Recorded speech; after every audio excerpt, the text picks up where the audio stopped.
Fibrodysplasia Ossificans Progressiva, or FOP for short, but if you break it down, the name tells you everything. Fibro is for fibrous tissues like muscle. Dysplasia means it's developing abnormally. Ossificans means it's turning to bone, and progressive, well, that's the scary part. It just keeps going. It's a true metamorphosis, but a catastrophic one. Now get this, 1 in 2 million.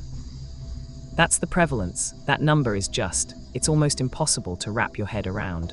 And that extreme rarity is a huge part of the problem. It's why it's so often misunderstood, and why finding answers has been such an incredible uphill battle. So, for a disease this incredibly rare, you'd think spotting it would be nearly impossible. But here's the fascinating thing. The single biggest clue is there from the moment a person is born. And that really is the million-dollar question for doctors, isn't it? With so few cases in the world, how would you ever know what you're looking at? Well, it turns out the answer lies in knowing a very specific secret, a clue that's basically hiding in plain sight. And here they are. It really boils down to 2 classic signs. The first one is a malformation of the big toes, right from birth. They're often short, maybe a little bent. This is the condition's unique fingerprint, its calling card. The second sign is that progressive bone growth, but that usually doesn't kick in until childhood, often after some kind of minor injury. Okay, so we know what it looks like. But why does this happen? What's actually causing this devastating process? Well, it all comes down to a tiny, single error in our genetic code. Think of it like a faulty switch that's permanently stuck in the on position.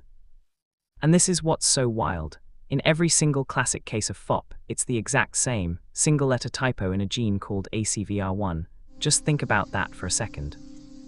One tiny mistake in the 3 billion letters of our DNA code is enough to unleash this entire biological catastrophe.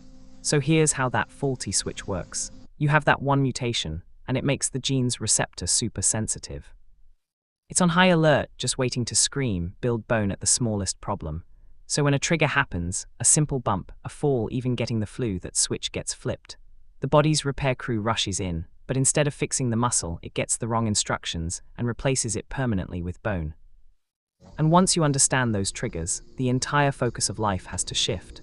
It's not about treatment anymore. It becomes a daily, high-stakes game of prevention. Of trying to avoid the unavoidable parts of life.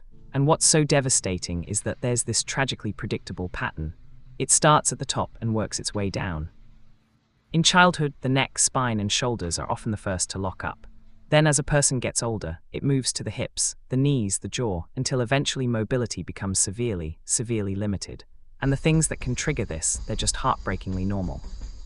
A kid falling on the playground, getting a routine shot at the doctor's office, even just pushing your muscles a little too hard. For someone with FOP, any one of these can kick off a flare-up, a painful swelling that is the first sign of new, permanent bone being formed. So this means that managing the condition is this constant, delicate balancing act.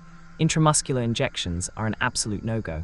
Biopsies or surgeries can cause a massive flare-up. Life becomes this carefully choreographed routine, focused entirely on safety and modifying activities to avoid any kind of trauma. And this quote just drives home how dangerous a misdiagnosis can be. Imagine a doctor seeing a strange lump, thinking it might be a tumor, and ordering a biopsy. That very act of cutting into the muscle will trigger an explosive growth of new bone right there. It's what's called iatrogenic harm, where the medical treatment itself causes the damage. And it's exactly why recognizing those telltale toes is so critical. So with such a tough prognosis, where is the hope? Well, the hope is in the science. It's in the labs where researchers are in a race for a cure. Let's be real for a second. The outlook is stark. The median lifespan is between 40 and 45 years old. This isn't just a condition that steals mobility. It shortens life, and that's why the urgency to find that effective treatment is just off the charts.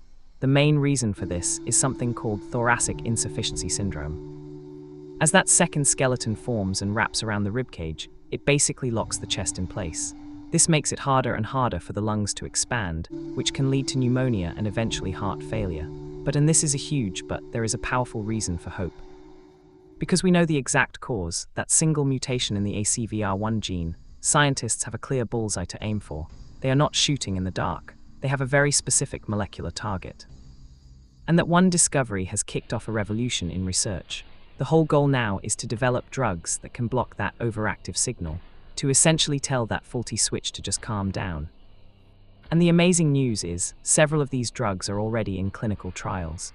This is the first real, tangible hope for a treatment that could actually stop this disease in its tracks. Which leaves us with the ultimate question, doesn't it? For the first time ever, we're not just managing FOP, we are actively trying to shut it down at its source.